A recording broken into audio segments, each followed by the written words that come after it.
অন্যের জীবনের অর্জন দেখে হিংসা না করে খুশি হয়ে আলহামদুলিল্লাহ বলার চেষ্টা করুন। আপনি যখন অন্যের অর্জন দেখে আল্লাহর কাছে খুশি হয়ে শুকরিয়া আদায় করবেন, আলহামদুলিল্লাহ বলবেন, আল্লাহ অবশ্যই আপনার জীবনের রহমত ও বরকতের দরজা খুলে দেবেন ইনশাল্লাহ।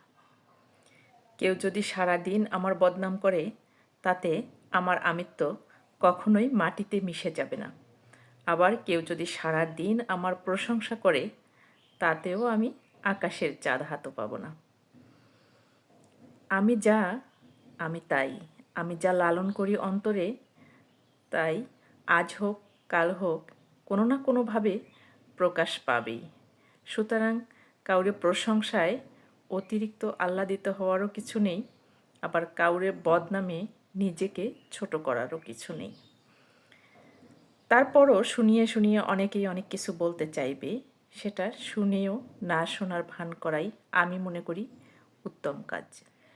কোনো কিছু করার নিয়ত করার আগে বা কোনো কাজ দ্বারা প্রভাবিত হওয়ার আগে অবশ্যই নিজের অন্তরকে একবার জিজ্ঞেস করে নিন, সেই কাজটা আপনি আপনার সৃষ্টিকর্তাকে সন্তুষ্টির জন্য করছেন নাকি দুনিয়াবী জীবনের অহংকারের জন্য করছেন।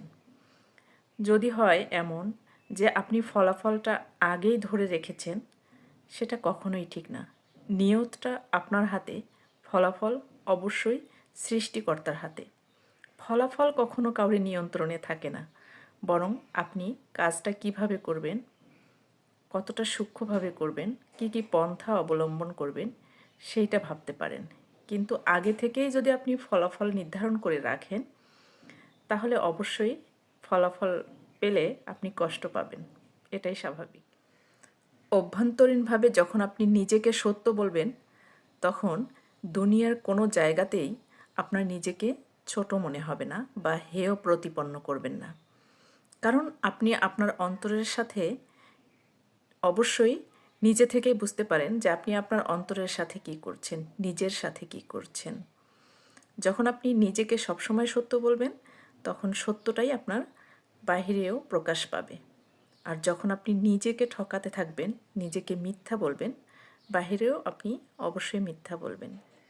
আমানত এবং এর ধারাবাহিকতা হলো বিশ্বাস তৈরির উপায়।